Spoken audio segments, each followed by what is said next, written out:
I have a presentation I sent to the clerk. Ready? Okay, go ahead. Yeah, I'd just like to start by reading two excerpts from official planning documents. One is the provincial policy statement that states that the municipalities must maintain and, where possible, enhance the vitality and viability of downtowns and main streets.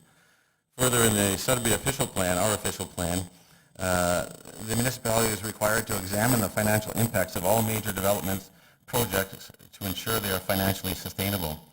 And in light of the chair's earlier question, I'd like to point out that the public policy statement and the official plan have precedence over council decisions. And going back to 2012 and 2013, I suggest the planning committee read over the letter I sent to them, or to you, on January 30th about those events. Basically, we do not have a financial impact study as required by the official plan requirements, and this is simply because the casino was added 2 weeks before the actual vote on the 27th, and after the PwC report was prepared. Mr. Fortin, did you want the screen to change? Just let it. Oh, yeah. Make sure you let us know when you want us to change the screen. Next slide. Next slide, okay. I don't want you to go to all that work and then. Oh, yeah, have to no get worries, up no there. worries. Okay, go ahead. Okay, so basically we have no financial plan as required by the official plan. Next slide, please. So a group of local businesses, about 500 businesses now, have commissioned a report by Urban Metrics, and Urban Metrics are the casino experts. They've worked on developments of casinos since they were introduced in Ontario, mostly in regards to promoting casinos. However, they are experts on casinos, and they understand the difference between a casino in Sudbury and Southern Ontario casinos, including Peterborough, who have 2 million people within an hour drive to draw from. They also have extensive experience in the Sudbury market, being the prime consultants for Science North, and did also do some consulting work with Dynamic Earth. Next slide, please. I'd just like to go over 3 quick findings of that report in regards to the casino. The proposed Kingsway Entertainment District casino may not result in a significant number of new jobs for the city, and there's a key piece of data in there that points out that casinos are very efficient at removing money from the community.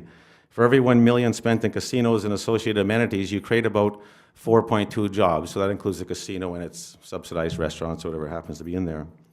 For every $1 million spent in traditional restaurants and entertainment in our community, it creates 10 to 12 jobs. So that works out to 7 jobs lost for every $1 million that we divert from our local businesses to a casino. So if we're looking at $30 million increase in spending when we convert our slots to a full casino, we're looking at a result of 210 jobs lost in other parts of the city, which largely negates any claims by the applicant about the increase in jobs. Next slide, please.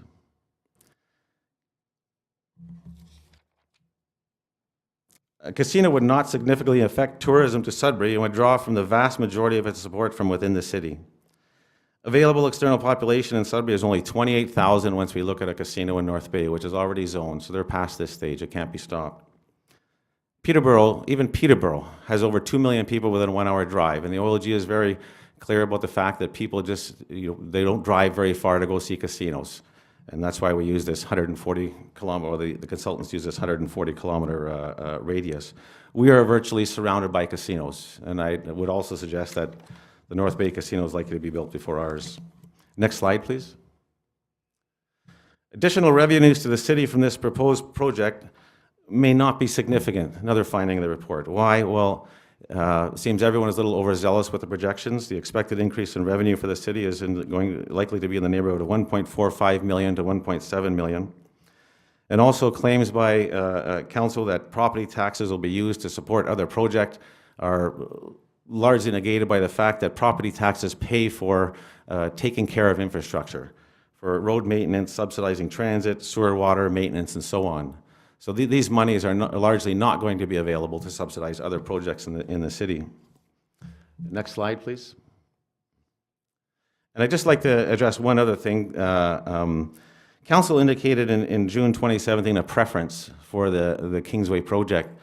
The actual decision will be made on April 10th. And so since then, we've been in the planning process. And part of the planning process, which is in the city's code of ethics, as demanded by the Municipal Act, requires that there not be any bias. Council is a decider and must not exhibit bias to permit an objective view of evidence from all parties. And I just want to point out one thing. In November 22nd council meeting, there were public statements like the casino issue is not before us. We are not debating the casino issue. If this is the case, what is the purpose of this meeting if these things aren't up for debate? There's also been many intimidating and public comments by councillors to discourage opposition, which I won't dignify commenting on, but I believe that they alone justify an appeal of this development should it go forward. Next slide, please. And can you wrap it up, please, Mr. Fortin? Yeah, this is the last slide. Okay. So basically, we have no financial study completed.